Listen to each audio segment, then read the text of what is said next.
Hey everyone. Tonight, we're drifting back, very slowly, into ancient Rome. So go ahead and dim the lights. Put your phone face down. Loosen your shoulders. Let the empire crumble quietly in the background. Because tonight, instead of emperors shouting orders or legions marching dramatically into history, we're focusing on something much calmer. Much quieter. And much more uncomfortable, in a very Roman way. We're talking about women who ended up on the wrong side of Roman justice. Not the glamorous empresses. Not the marble statue matrons gazing into eternity. But the women who were arrested, accused, detained, and quietly processed by a legal system that was, let's say, not especially invested in their well-being.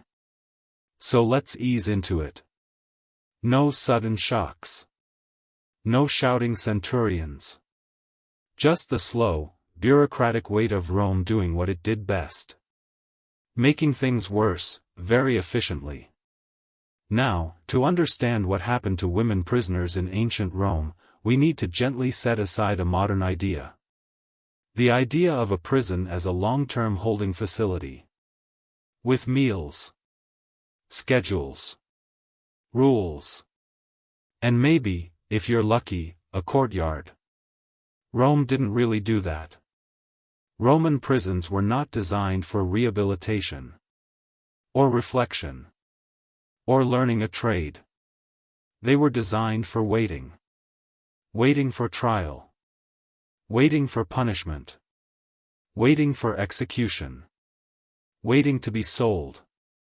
Waiting to be forgotten. And women, naturally, waited differently. If you were a woman in ancient Rome and you were arrested, your experience depended almost entirely on three things. Your legal status. Your family. And how inconvenient you were to someone powerful. Let's start with the space itself. Because it sets the mood nicely.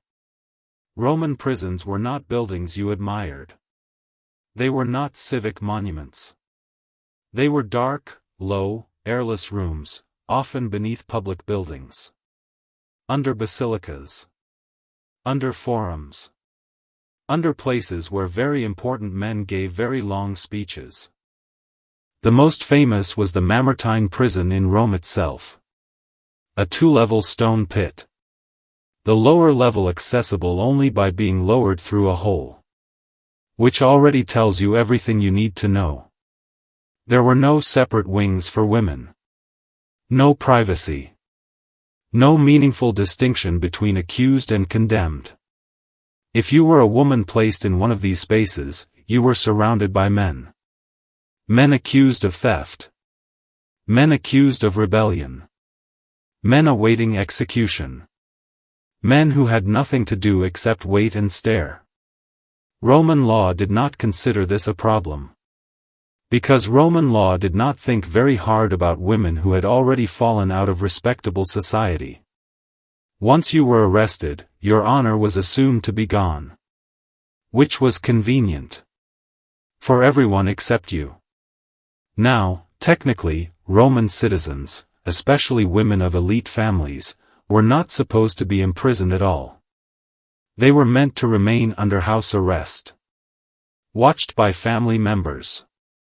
Politely supervised. Very civilized. But, technically, is doing a lot of work here. If a woman was poor, enslaved, foreign, or simply annoying, those protections became very flexible. Rome was nothing if not adaptable when it wanted to be. Many women imprisoned were enslaved women accused of theft, rebellion, or simply being in the wrong place when their owner needed someone punished. Others were prostitutes accused of violating moral laws. Some were Christians in the early imperial period. Others were political hostages. Or wives of men who had offended the state. Because of course they were. If your husband was accused of treason, Rome often decided you should share the experience.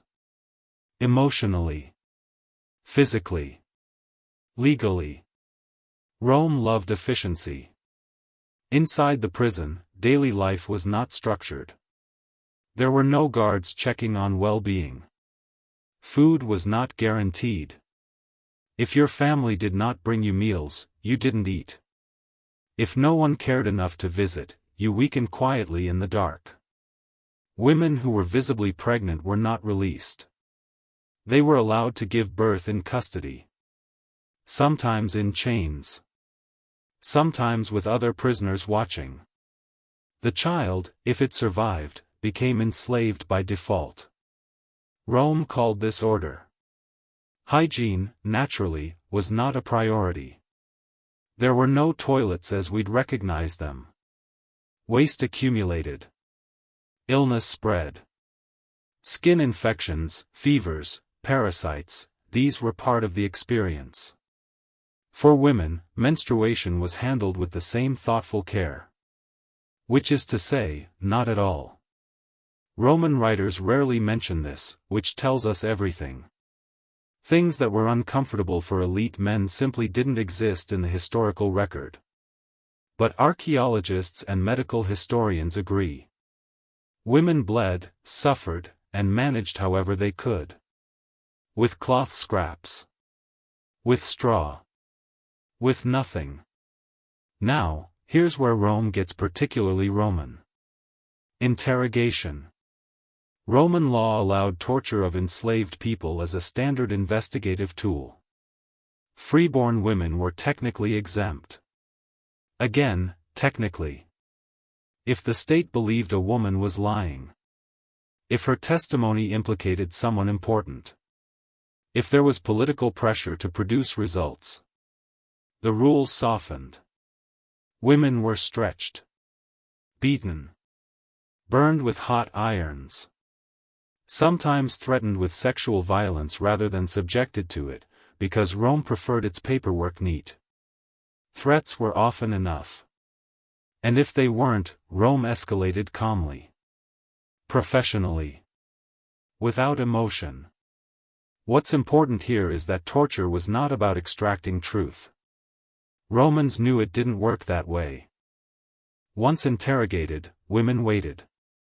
Sometimes for weeks. Sometimes for months. Trials were brief. Decisions often prearranged. Especially if the woman had no powerful advocate. Punishments varied. Some women were executed quietly. Strangled. Poisoned. Pushed out of sight. Others were sent to forced labor. Mines were common. Quarries. Textile workshops owned by the state. Mining, in particular, was a slow death. Dark tunnels. Heavy labor. No sunlight. Short life expectancy. Roman sources describe women in the mines with mild surprise.